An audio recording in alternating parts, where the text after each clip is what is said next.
Assalamualaikum warahmatullahi wabarakatuh. Innal hamdalillah nahmaduhu wa nasta'inuhu wa nastaghfiruh wa na'udzu billahi min shururi anfusina wa min sayyiati a'malina.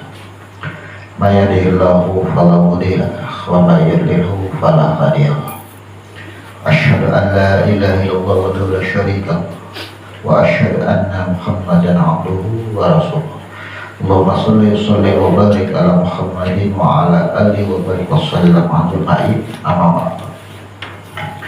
Jemaah rahimakumullah, alhamdulillah, puji syukur kehadiran Allah, kembali kita bisa berkumpul duduk bersama dalam majelis ilmu kita tiap malam Rabu, di mana kajian kita masih membahas tentang rumusan terjadinya urusan dalam kehidupan manusia yang kita sebut dengan qada dan qadar. Maka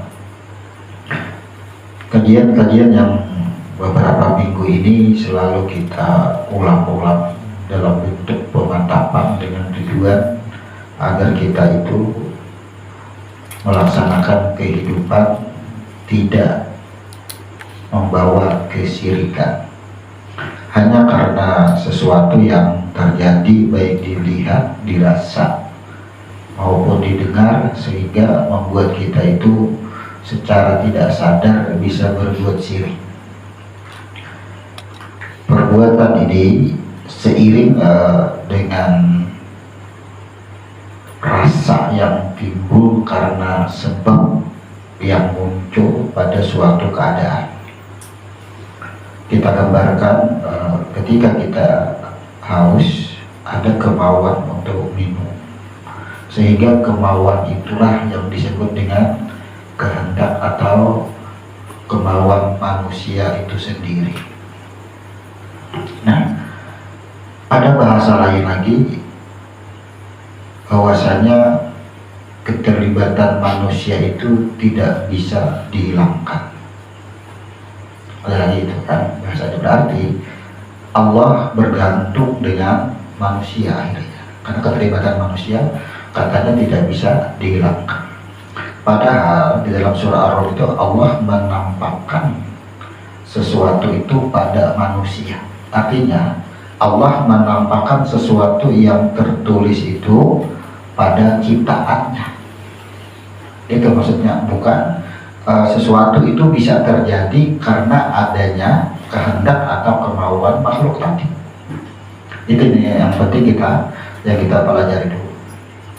Nah, mengenai tentang ini, maka perlu kita sedikit mereview, mempelajari, menelaah bagaimana asal usul diri kita atau manusia.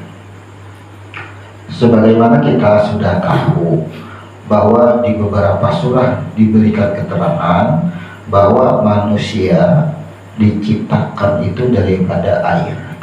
Kemudian sebahagian ayat lagi menerangkan bahwa manusia itu diciptakan daripada segumpal darah.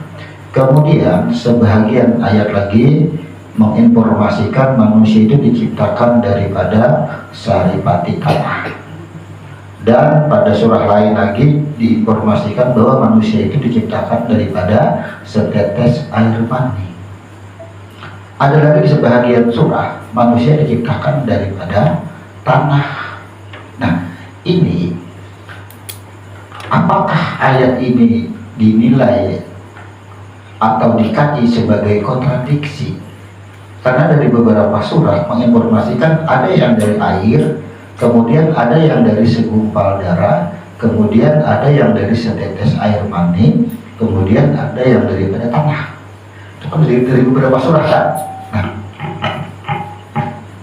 setelah kita kaji, maka kita perlu mendudukkan surah-surah ini mana yang lebih awal atau mana yang lebih dahulu.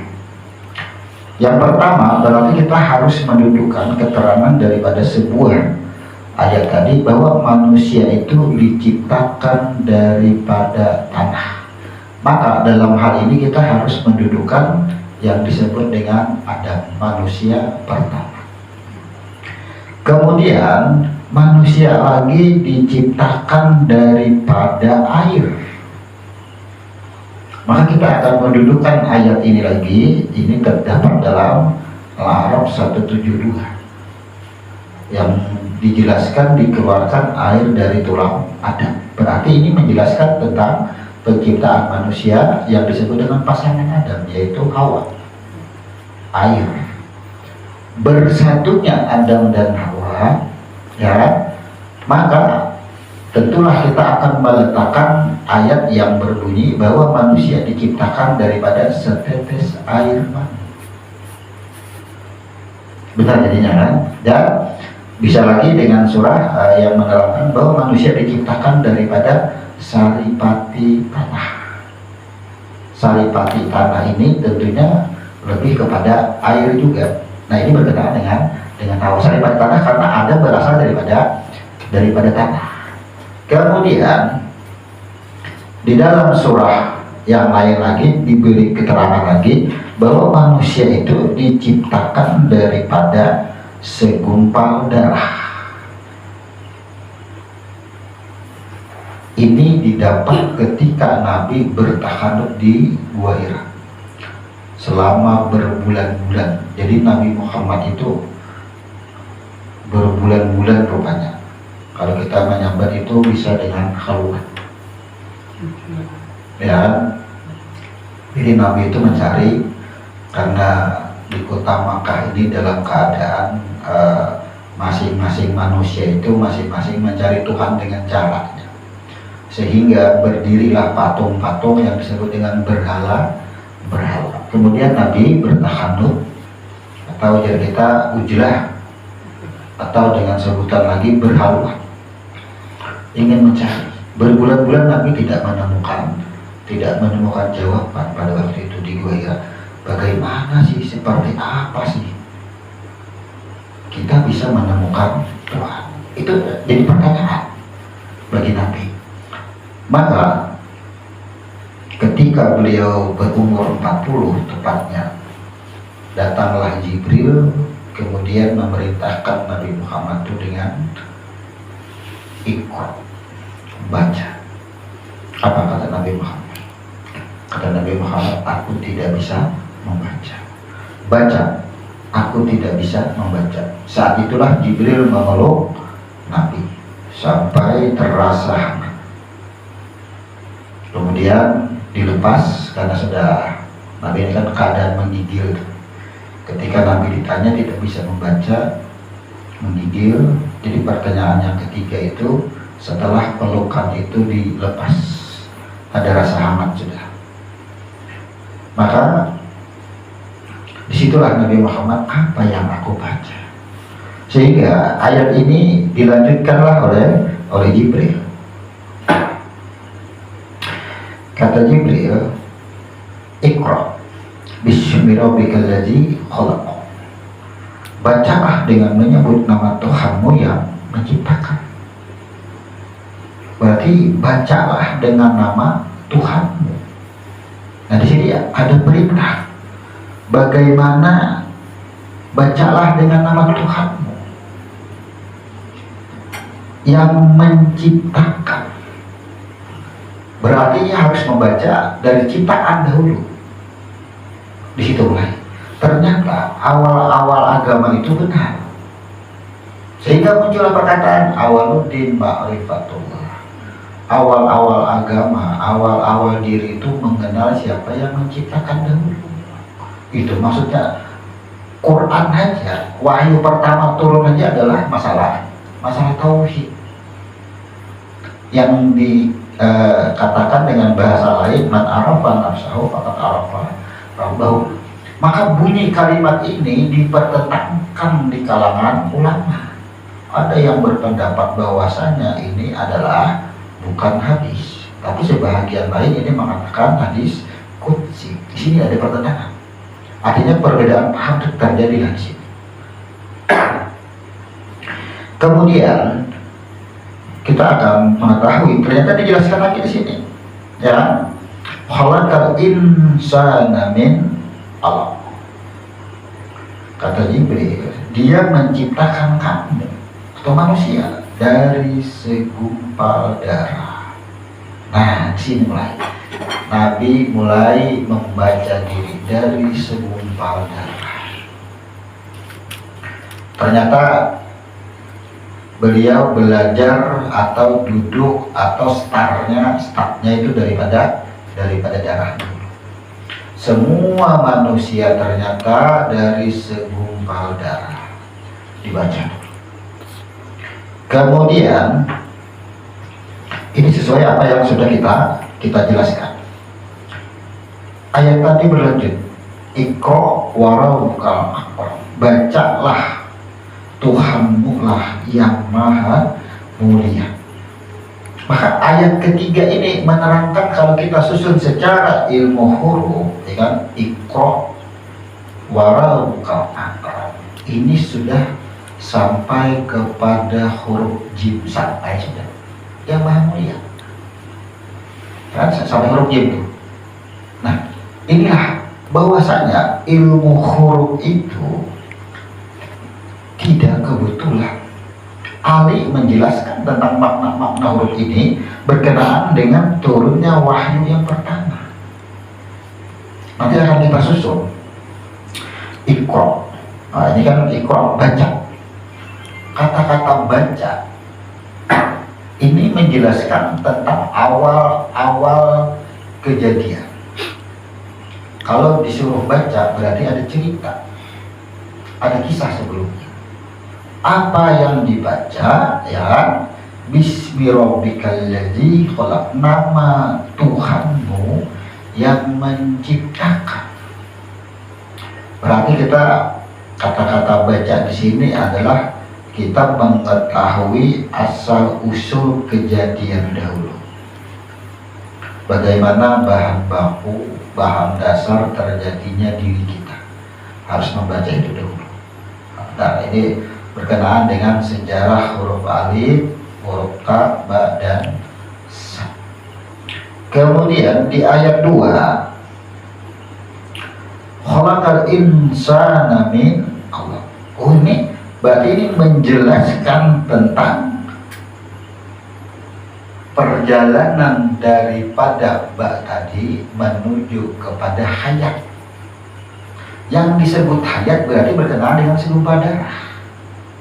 Sudah berbentuk kan, itu hayat. Roh tadi sudah berbentuk segumpal darah. Oh, itu kisahnya diri kita ternyata. Seperti itu silsilahnya. Kemudian di ayat 3, dan di ayat 3 bacalah, bacanya Iqra. Maka Iqra tadi berkenaan lagi ketika al-hayat ini apa baca? Berarti ada huruf dan suara. Ini berkenaan dengan huruf ha. Maka disebutkan lagi warabukal ab, berarti warabukal akram. Maka di sini menyebutkan bahwasanya Tuhanmu lah yang maha mulia. Ini sampai pada huruf jim, sampai berarti kita sampai di huruf jim yang maha mulia. Ini membaca cerita hidup. Disinilah kita akan menyusun ayat ini berkenaan dengan terjadinya rumusan takdir. Ketika di huruf H ini kata-kata baca mengarah kepada roh. Di ayat 1 pun kata-kata Iqra mengarah kepada roh. Maka di ayat 3 perintahnya diulang lagi, Iqra mengarah kepada roh. Ketika roh yang dihembuskan atau ditiupkan ke dalam ciptaannya. Nah, ini berbentuk dengan huruf H. Jelas di situ. Nah, kata-kata man arafa, bacalah dirimu, man arafa nafsahu. Berarti kalau kita belajar membaca diri, kayak ini kan Tuhan mencipta kita. Maka terjadinya diri kita ini sudah tertulis semuanya.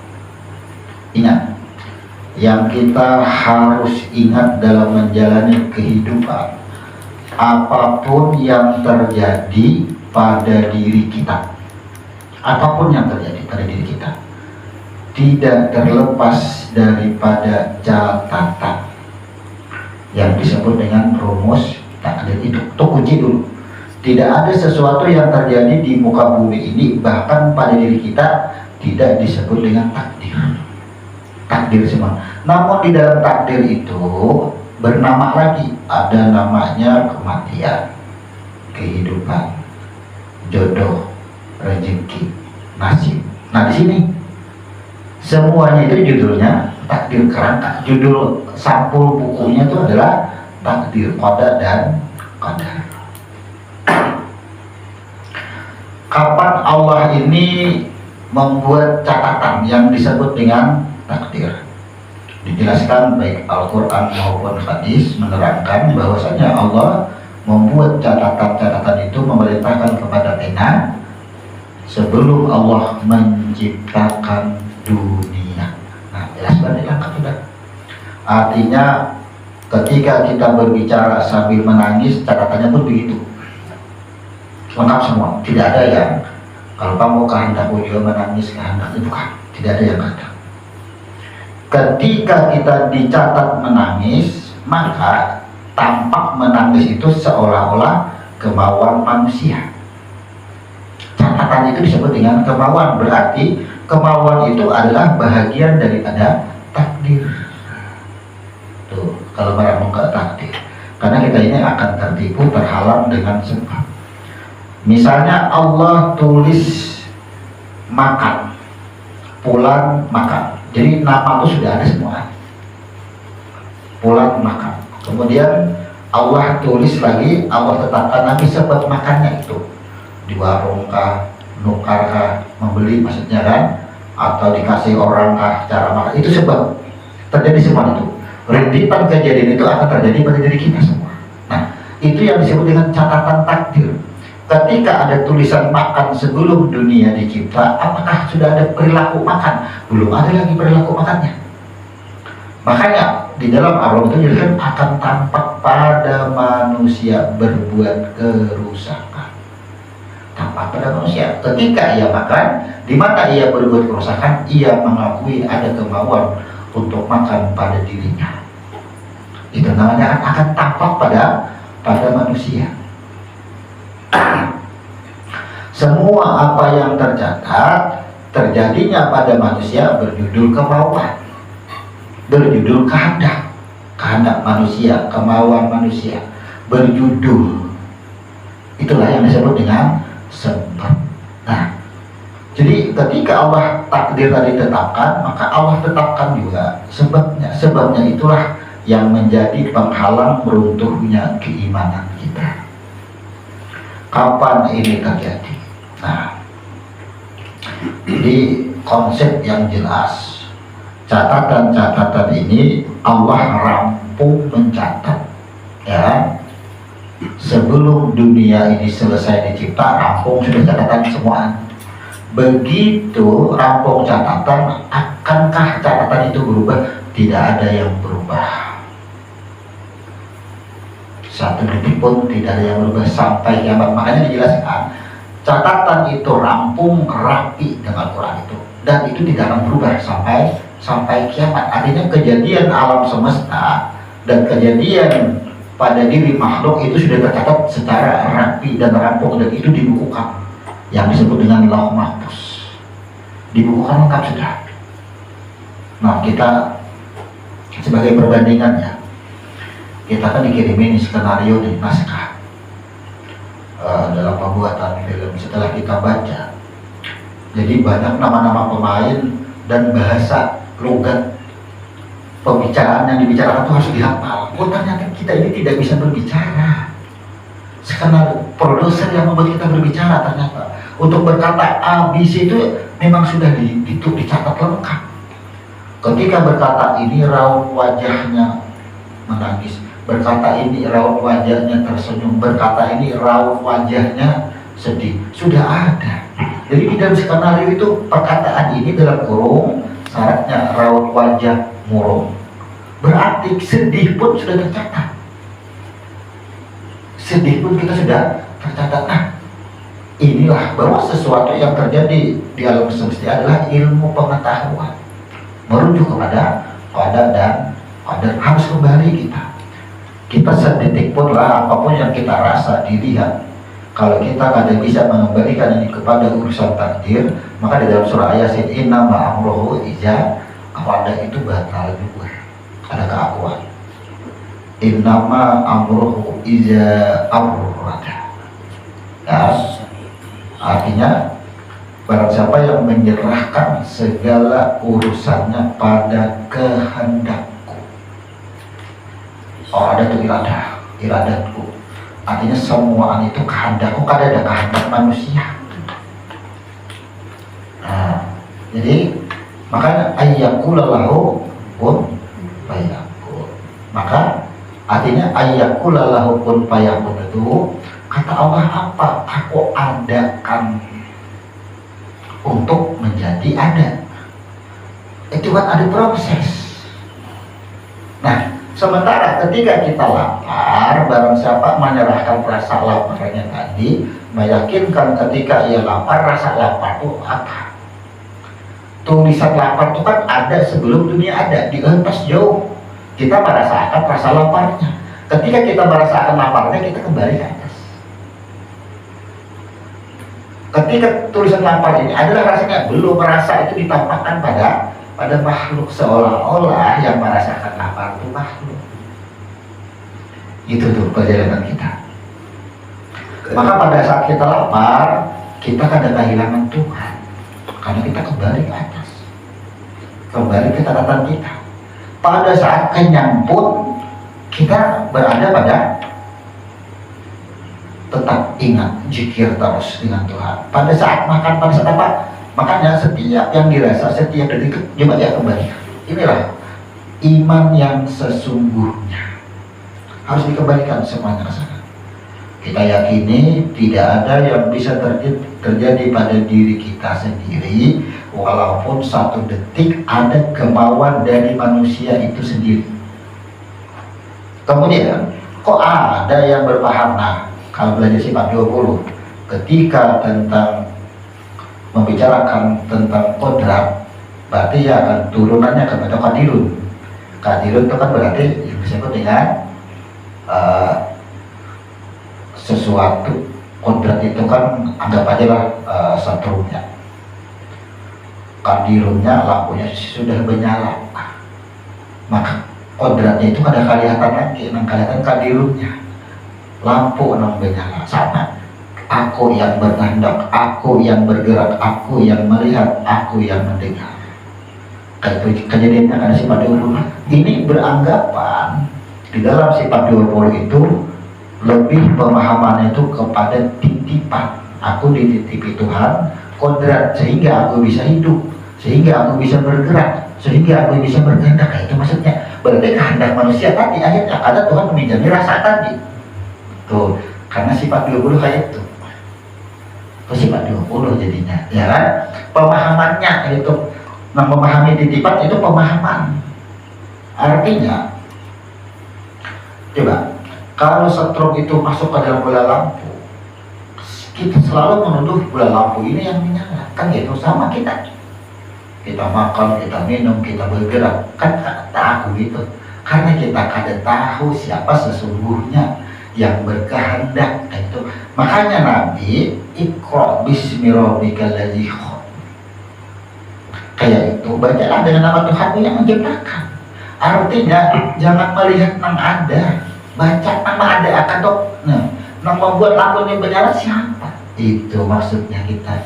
Jadi dalam pandangan sesungguhnya mau sifat 20 kan, mau rububiyah kan, mau uluhiyah kan, semuanya kadang akan menyimpang kalau pemahamannya itu kita pahami dengan kejadian diri kita. Karena kita hanya memahami dengan segi bahasa tekstual, akhirnya manusia ini dipinjami Tuhan, raga tubuh jadi dipinjami Tuhan, nyawa dipinjami Tuhan, ya, melihat dipinjami Tuhan, pendengaran dipinjami Tuhan, semuaan dipinjami Tuhan, maka semuanya ampun Tuhan. Itu nanti akan berpendapat seperti itu kita. Secara hadis dan Quran itu benar. Kita tidak menyalahkan dengan bahasa, tapi pemahamannya tentang kata-kata pinjami itu berarti adalah kita. Kalau tubuh saja kita dikatakan dipinjami, nyawa dipinjami, berarti kita tidak memiliki apapun. Nah, akhirnya kan kayak gitu pendapat kita. Nah, berarti bisa kada kita memiliki kehendak, berarti kita ada bisa berkehendak. Harusnya. Tapi dalam kejadian di dunia nyata, kita melakukan evaluasi, hujah dan sebagainya. Bila urusan takdir ini benar-benar menerima satu RT, mencari satu orang yang nggak percaya dengan takdir. Tidak ada aja dasar kehendaknya juga. Kada aja sudah makas ada aja akal dan pikir. Ija benar yang kada mau menggawe pasti itu. Cek di mana-mana. Nah, disinilah secara tidak sadar keimanan seseorang itu batal.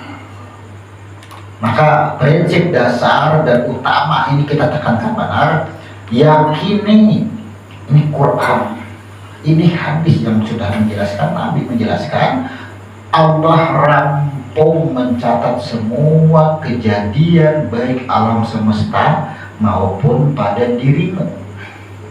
Tuh, Tuhan nyatakan itu sudah rampung sudah.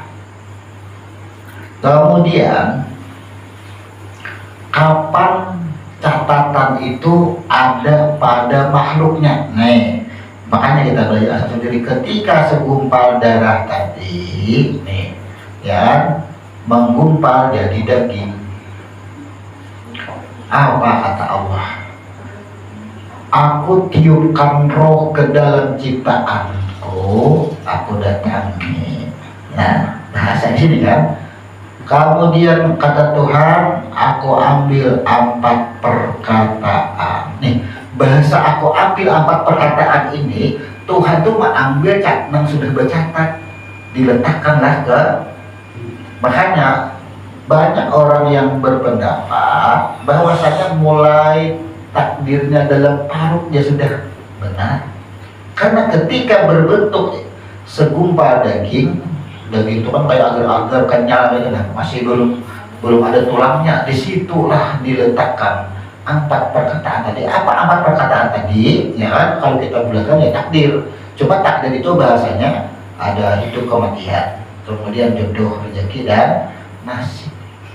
Apa perbedaan nasib dengan contoh rezeki dengan jodoh dengan kematian? Nasib itu kan rasa. Kalau catatannya makan, apa yang dimakan judulnya nasib. Apa yang dimakan? Coba itu maksudnya. Apa yang dimakan judulnya nasib. Itu maksudnya. Nah, yang 4 perkataan ini Allah letakkan, aku ada perkataan. Disinilah bayi yang berumur 4 bulan, ya, sampai 7 bulan, berarti 3 bulan jaraknya.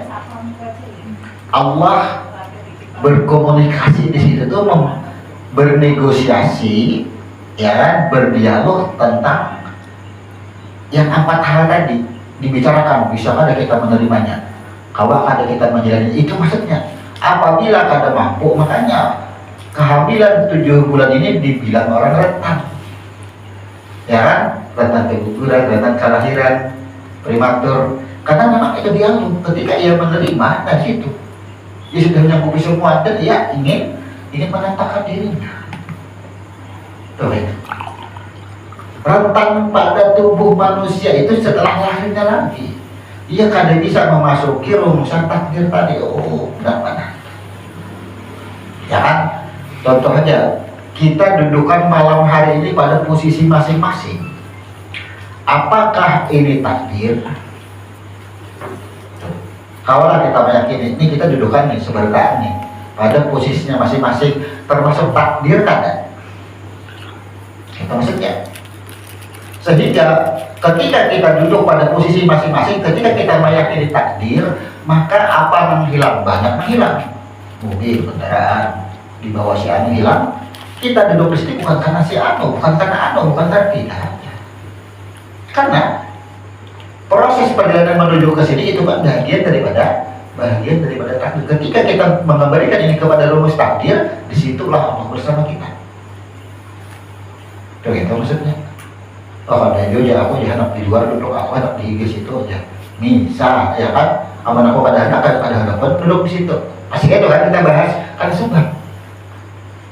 Tuh itu yang menjadi selalu pembahasan bagi diri kita. Sebab itu artinya ada kemauan di diri kita. Kemauan itu karena catatannya. Kalau catatannya ada kadang-kadang ada kemauan. Berarti kemauan itu adalah rumusan takdir. Kemauan itu adalah kehendak Allah. Allah mencatat kita duduk di sini misalnya, ya kan? Itu kehendak Allah. Berarti kita duduk di sini kehendak Allah. Tapi yang tampak adalah kemauan kita. Tuh itu yang terjadi dengan diri kita. Tuh itu maksudnya. Maka sehatnya kita, sakitnya kita sudah ada catatan semua. Rangkum semua. Saking rapinya Tuhan mencatat rumusan dunia itu. Daun salam barhaja tak catat. Masa kita berkuliah kita garing kalau ada catatannya. Tetesan air hujan pun tercatat. Tidak akan meleset. Hari ini berapa juta tetes ketahuan. Sudah ada catatannya Tuhan lengkap. Tapi kawalah kita menghitung kan tidak tahu. Tapi Allah tidak akan meleset. Itu rumusan kita. Kita ini ingin menumbuhkan, karena rukun iman itu urusan takdir ini urusan yang terakhir. Yang terakhir kita kadang awal meyakini batallah keimanan kita. Yang pertama, iman kepada Allah, ya, alif lam ha. Sama apa bedanya dengan bahasa Iqra? Bismillahirrahmanirrahim. Kada iman kepada Allah lah juga. Ada sabor-sabornya di situ. Yang kedua, iman kepada siapa? Iman kepada malaikat. Malaikat dulu ditulis.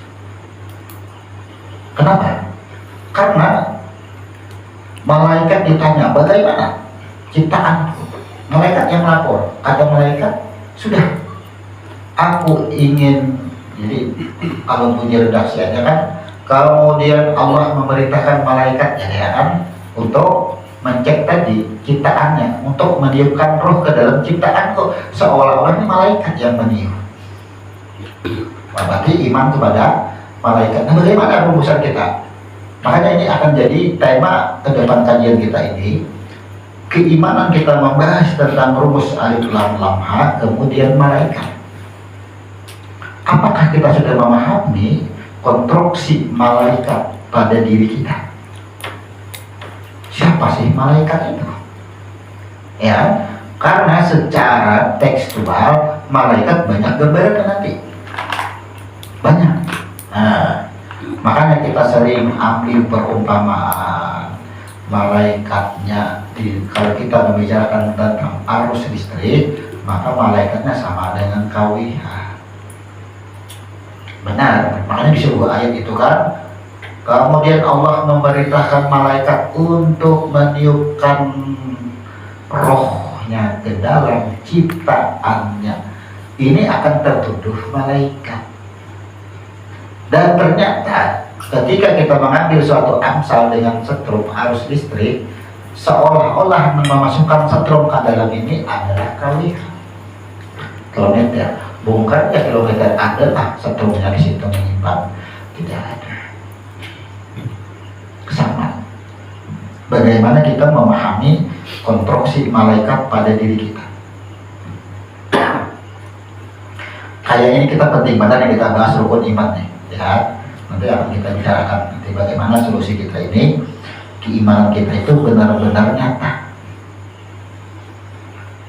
Mungkin dahulu pernah belajar ma'rifat malaikat, ya, entah selesai atau cuma beberapa kali pertemuan semasa almarhum guru hidup kita belum tahu. Kemudian kita beriman lagi kepada kitab-kitabnya. Di sini hanya akan dipahami pada Quran dan hadis, kitab-kitabnya. Sementara takdir tadi rumusannya dicatat dalam ya kan, umur kitab ya, lauh mahfuz, kitab juga kayaknya catatan diri. Maka keempat, hanya kita percaya kepada Rasul. Nah, ini akan kita susuni kayak apa kita menyusuni Allah, kemudian malaikat, kemudian kitab, kemudian Rasul, kemudian kita membicarakan kiamat, kemudian kita qada dan qadar. Ini kayak pada diri kita, supaya ini menjadi satu kesatuan. Karena kalau dipisah, contohnya lah, beriman kepada Allah, Allah berdiri satu. Kemudian beriman kepada malaikat, ada malaikatnya. Ya, ada malaikatnya. Makhluk nih, malaikat. Oh. Kemudian beriman kepada kitabnya, Quran dan hadis ya. Kasih kita arahnya. Kemudian kita beriman kepada rasul-rasul, nabi mana? Ya, beriman kepada Rasul. Kenapa tidak beriman kepada Nabi? Nah, sedangkan ada Nabi yang tidak bergelar Rasul. Nih, bagaimana kedudukan iman kita? Karena di sana ditulis beriman kepada Rasulnya, Rasul Allah. Kayak apa kita? Sedangkan Nabi ada. Nah, ini akan menjadi pembahasan kita ke depan. Ya kan? Kita akan tuntaskan ini. Kemudian percaya atau beriman kepada hari akhir yang disebut dengan kiamat. Kiamat dibayangkan, digambarkan dengan peristiwa yang mengerikan, bumi digulung. Ya, seorang ibu yang menyusui anaknya dilepas di gendongan karena masing-masing manusia ingin menyelamatkan diri. Itu kan digambarkan kiamat. Nah, ini penting. Apakah ini dalam konstruksi pikiran kita rukun iman ini terjadinya seramnya kiamat itu seperti itu? Sedangkan tadi di sini ayat pertama, Iqra bismi rabbikal ladzi khalaq, perintahnya. Berarti diri kita ini membaca diri. Berarti kiamat itu harus diletakkan pada diri. Malaikat diletakkan pada diri. Quran, kita harus diletakkan pada diri. Kayak apa kita meletakkan pada diri? Itu maksud kita. Karena wacana kita ini, begitu kita memahami tentang rumusan takdir, qada dan qadar ini, ya, kita akan membuat kajian yang berjudul bagaimana kehidupan kita ini atau diri kita ini tidak menyimpang lagi, tidak syirik lagi. Inilah pentingnya kita membahas tentang rukun iman. Nah, urusan qada dan qadar pun ini kita masih dari jamaah kita semua belum hampir semuanya bisa memahami dan mengamalkannya. Kenapa? Karena masih kadang-kadang hati menolaknya. Karena kita sudah evaluasi lah beratnya. Artinya untuk menghilangkan kehendak manusia itu sendiri ngalih. Ini alasan kita sudah datang lah. Sebagian daripada kawan-kawan kita menyatakan untuk menolak sesuatu itu artinya ini Tuhan juga ini karena kamu akan ada kehendakmu. Coba pernah kita kedatangan seseorang di rumah dan ulun jalan sederhana ke rumah dia ini ada jadi terus alhamdulillah jadi sampai ujian kita takdirnya ada juga dulu aja jangan dulu karasi jangan datang ke sini juga menolak bagian daripada menolak takdir kalian kita bahwa ia mengakui itulah kemauan dirinya sendiri. Kayak itu maksudnya. Makanya inama amruhu iza arada. Ini ada menyerahkan urusan dari dengan Tuhan, urusannya jadi itu. Ini ke rumah kita karena urusannya. Ini nama karasi. Kalau ada karasi itu kan mungkin sampai. Nah, ternyata di urusan rukun iman ini setelah kita evaluasi, kita cek, ternyata banyak yang hancur imannya. Banyak hancur iman kita di sini. Berat kita menerima kejadian pada diri kita, pada rumah tangga kita, pada keluarga kita. Ini imannya hancur. Di mana hancur imannya? Kita kadang-kadang bisa percaya dengan takdir. Oh, dasar kelakuannya kayak itu. Sudah pang dipadahinya, tapi kan masuk-masuk aja. Ya kan? lain takdir itu dasar kehendaknya juga ya pasti gitu. Berarti ada sesuatu di muka bumi ini yang terjadi di luar catatan Tuhan. Apakah ada bertentangan dengan Yunus ayat 61? Kamu tidak berada pada satu keadaan. Di dalam surah Al-Hadid ayat 22 diterangkan, tidak ada yang bisa terjadi suatu bencana pun pada alam semesta, bahkan pada dirimu sendiri. Nah, keadaan datang bisa terjadi kecuali sudah tercatat. Artinya kan terjadi pada dirimu itu samuaan, ya kan? Kehendakmu itu adalah sesuai kehendak catatan di atas. Tidak ada kemauan yang tumbuh tanpa kemauan yang sudah tercatat di atas dalam rumus takdir. Apabila kita tidak tahu meyakini seperti itu, keimanan kita hancur, batal. Kira-kira menemui kada kita dengan bahasan ini. Kita hampir setiap hari loh menemui ini bahasa kita kuat aja. Karena kalau ibadahi orangnya masih gitu kan? Sudah dibilangin, sudah diajari apa semuanya. Dasar kemauannya hendak kayak itu. Sekolahan sudah semua. Nih bahasan manusia. Nah, itu maksudnya. Padahal udah kemauannya, ya memang kemauan Tuhan itu untuk seperti itu. Itu maksudnya.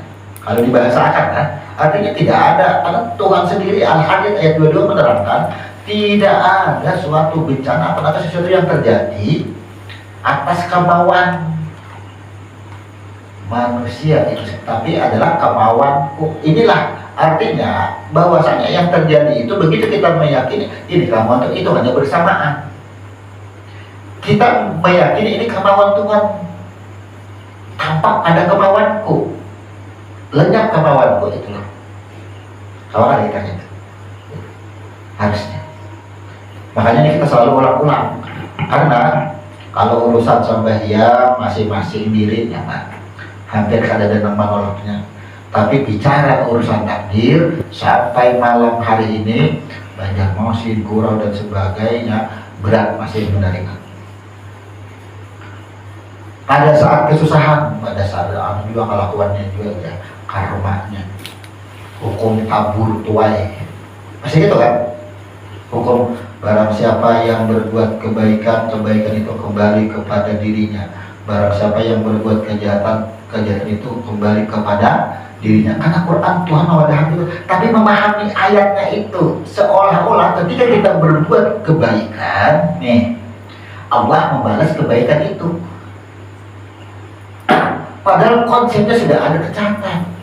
Kita berbuat baik, ya kan? Maka kita akan di takdir berikutnya itu Allah datangkan kebaikan dari dari simpulan sudah. Tapi seolah-olah di dalam kerangka kejadiannya ini terjadi karena kita berbuat baik di sini tadi beberapa bulan yang lalu. Sudah baiknya kita berbuat kebaikan. Ya. Berarti sesuatu kebaikan yang kita terima hari ini karena kebaikan kita di masa lalu. Mana Tuhan? Sama aja ketika kita dapat duit karena kita menjual sesuatu berdagang, kita akan menuduh datangnya duit karena berdagang tadi. Sama aja itu. Tapi begitu kita yakini, oh benar, kerangka Allah itu sudah komplit Allah ciptakan. Ketika seseorang berbuat kebaikan, Allah datangkan kebaikan di sini, takdir berikutnya Allah datangkan kebaikan. Tapi tidak semua terjadi catatan seperti itu. Ketika Allah tentukan simpulan berbuat kebaikan di sini, ya kan? Maka kebaikan itu tidak serta-merta langsung diterima. Allah jadikan seseorang yang diberikan kebaikan tadi ada kejahatannya di situ. Nah ini kerangkanya sudah tertulis semua, baik-baik itu sudah ada, dan kita menjalani baik-baik itu kalimat-kalimat itu. Maka apapun yang terjadi pada diri kita, inilah Al-Quran menulis. Di situ Tuhan mengatakan inna ana awliya Allah la khaufun alaihim wa lahum yahzanun. Kalau kita meyakini apapun yang terjadi pada diri kita sesuai catatan, adakah kita khawatir dan cemas akan besok? Kadang mau kita, ketika hari ini kita berbuat baik, besok maupun ada kejahatan, kita tak koreksi. Kenapa? Itulah sudah catatan. Besok ada kebaikan, adalah kita khawatir, adakah kita cemas? Tidak ada kita mengkhawatirkan dunia. Itu Tuhan juga Jadi kalau kita tidak memahami struktur kejadian diri kita ini, rumusan takdir pada diri kita, ujung-ujungnya kita ini syirik sebenarnya. Jelas ini. Dan akan menuduh bahwa ayat Quran ini akhirnya kontradiksi terus, bertentangan kontra. Surah ya kan dibenturkan, ayat dibenturkan karena tidak memahami konstruksi qadar dan konstruksi kejadian diri kita. Tuh itu maksudnya kita membangun konstruksi ini. Makanya kita nih menulis, kita hapus pulang, kadang gampang kita menyusunnya. Rumusan takdir ini kita bangun konstruksinya ini bagaimana awal-awal rumusan takdir ini dicipta, ditulis dulu. Nah, baru nanti kita konstruksi membuat dunia. Baru nanti kita akan membuat konstruksi kejadian diri kita. Nah, kapan terjadinya peletakan takdir tadi pada manusia? Nah, di situ barulah kita akan menceritakan peletakan takdir tadi yang disebut dengan kata Allah, aku mengambil 4 perkataan. Jadi apa perkataan itulah yang diletakkan, dan ini terjadi dibuktikan pada waktu tasmiyah. Ya, pakai orang tasmiyah. Ya gulam sama itu kami masalah Allah bi'ajali. Wahai bayi, engkau aku berikan nama yang tertulis di alam ajali pada buku itu. Nah, diletakkan itu. Maka pada saat kita menasmiyahi orang, pada mau berbuat syirik. Abahnya kadang mau berbuat syirik, seolah-olah abahnya memulahkan kanan. Seolah-olah yang menasmiyahi guru tadi juga. Nah, kada syirik lah. Kalau kada memahami konstruksi takdir ini, pasti akan syirik. Memang pemahaman takdir ini agak lucu-lucu jadinya. Dikit-dikit apa yang terjadi, bini bermamai misalnya. Takdir lah. Laki bermamai, takdir. Akan ditolak. Coba berdiam, coba jangan bermamai, takdir tarsus gitu kan? Ini agak sulit kita di sini. Sulit. Ketika takdir itu tercatat, kemauan itu ada di situ. Kemauan itu besertaan dengan kalimat takdir. Kadang mau ada. Kalau catatannya ada, kemauan tidak akan ada. Tapi kemauan itulah yang tampak lebih dominan terjadinya. Catatan tadi, disitulah keimanan kita hancur. Kalau di situ. Kemudian kita lanjut ini di ayat 4. Nah, allazi alamal bil qalam. Nih, sini tadi kita sudah menerangkan kan di ayat 3 ya kan, Iqra wa rabbuka a'lam. Nah, Iqra wa rabbuka a'lam. Ini menerangkan bahwasannya ini kalau di dalam ilmu huruf ini sudah kepada ha, kha dan jim. Maka nih ayat 4 jelas di sini, allazi alamal bil qalam, yang mengajar manusia dengan pena nun wal qalami wa ma yasturun. Nih kita cuplik, pena itu diperintahkan Allah untuk mencatat kejadian bumi dan kejadian makhluk, disebutkan sini. Artinya di dalam huruf itu bahwa manusia itu beri pelajaran itu pengetahuan. Ini catatan dirimu, takdir ngarannya. Nah, karena umur ikam sekian kayak ini, kelakuan yang diucapkan ini catatan diri ini. Ngarannya percaya kepada kitab Allah, bahwa kita berkata apa yang kita ucapkan itu sudah tercatat. Tercatat sudah. Surga neraka kita sudah tercatat. Dan bahkan di dalam rumusan ini para sahabat yang berdahulu bertakun. Apa kata para sahabat? Wahai Rasul, kita dudukan di sini nih sesuai takdir lah, ya, sesuai takdir yang pena sudah kering mencatatnya. Gitu. Amun kaya itu dibahasnya kan dibahas. Kalau hidup mati kita sudah tercatat, surga neraka kita sudah tercatat, buat apa kita sholat? Kan kita buat apa kita sholat? Kalau kenyang itu sudah ada catatannya, buat apa kita makan? Kalau duit datanya itu sudah jelas, hari dan tanggalnya, buat apa kita dagang? Buat apa kita mencari duit? Kan catatannya sudah jelas. karena hanya memahami catatan. Sementara ketika Allah tentukan duit datangnya berapa, di jam berapa, Allah tetapkan lagi sebabnya. Sebabnya itulah dagang. Bisakah kita menghindari sebabnya tadi? Sebab itu bagian daripada takdir juga. Maka rumusan takdir itu ada sebab akibat. Tuh, rumusan takdir itu ada sebab akibat rumusan takdir. Tuh. Apa kata Nabi? Berbuatlah, sesungguhnya Allah akan memudahkannya. Artinya gawe terus saja, lakukan terus. Apa kemauan hidup? Mau dagang apa? Lakukan. Allah memberikan kemudahan. Nah, itu maksudnya kita kalau menghindar, lakukan semuanya. Apa yang kita lakukan itulah bagian daripada takdirnya. Nah, disinilah penting menurut kita merangkai, merumus catatan ini, bagaimana konsep ini nantinya bisa dipahami oleh semuanya. Nah, ini kita jelaskan lebih dulu bagaimana nanti kita pemahaman tentang konsep ini. Jelas Al-Quran yang menandakan bahwasanya nih, ketika Nabi tadi dari segumpal darah, ya dijelaskan di sini allazi alamal bil qalam. Segumpal darah itu sudah lengkap dicatatnya. Lanjut lagi. Kemudian ayat 5, ya kan? Alamal insana malam ya'lam. Apa kata Tuhan? Dia mengajarkan manusia apa yang tidak diketahuinya. Asalnya kan kita kada tahu, ya kan? Artinya mengajarkan kapan terjadinya, ketika di alam rahim berumur 4 bulan sampai 7 bulan.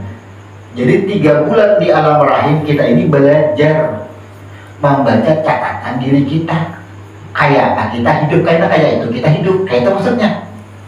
Al-Quran ini menjelaskan, cek bahwa bayi di umur 4 bulan ditiupkan nyawa atau roh. Sampai umur 7 bulan tugasnya sini belajar. Belajar apa? Membaca diri. Ternyata kan jelas pena mengajarinya. Kita membaca catatan kita, benar terjadi.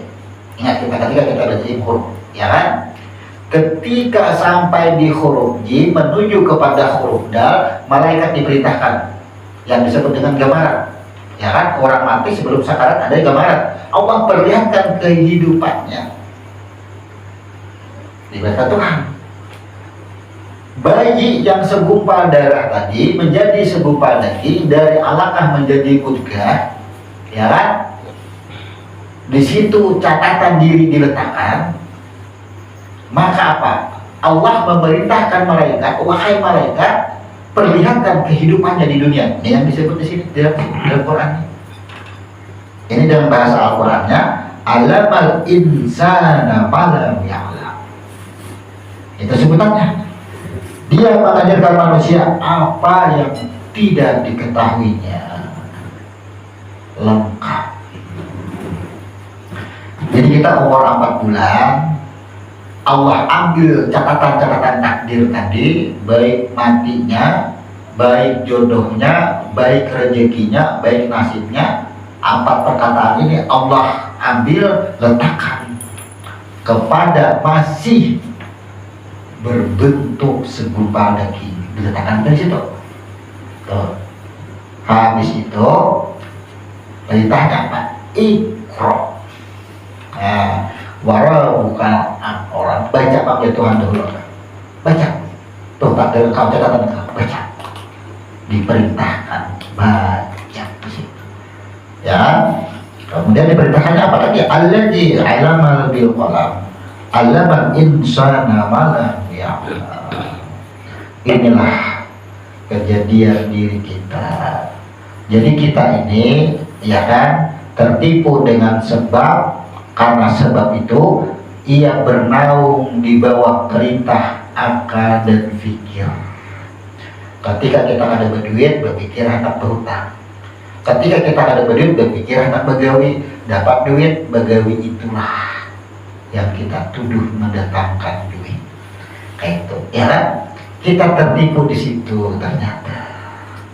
Nah, insya Allah pada malam hari ini kita menuntaskan tentang pemahaman takdir, dan ini pun akan tetap berkembang atau lanjut bagaimana tentang pemahaman kita seiring kita nanti akan membuat satu konsep tentang rumusan takdir. Nah, kemudian tentang rukun iman kita harus membicarakan, mendiskusikannya lagi, apakah kita semua ini sudah memahami pada diri kita siapa itu Allah, siapa itu malaikat, siapa itu kitab, siapa itu rasul.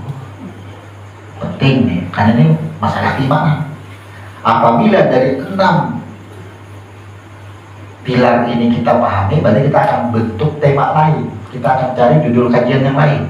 Nah, nanti akan kita biarkan. Nah, setelah kajian ini nanti kita akan berdiskusi bagaimana kita ke depan. Untuk malam hari ini kita simpulkan bagaimana awal-awal kejadian diri kita ini dijelaskan oleh Nabi, ya kan, ketika Nabi bertahanut di gua Hira. Inilah ceritanya. Ternyata rumusan-rumusan takdir catatan diri kita itu terjadi sebelum dunia dicipta, dan rumusan itu diletakkan ketika kita berumur 4 bulan di alam rahim. Itu cerita diri kita. Insyaallah nanti akan kita buatkan konsep konstruksi atau rumusan qada dan qadar pada diri kita atau yang disebut dengan manusia. Untuk itu kita tutup dulu. Subhanallahumma wa bihamdika asyhadu an la ilaha illa anta astaghfiruka wa atubu ilaik. Assalamualaikum warahmatullahi wabarakatuh. Waalaikumsalam.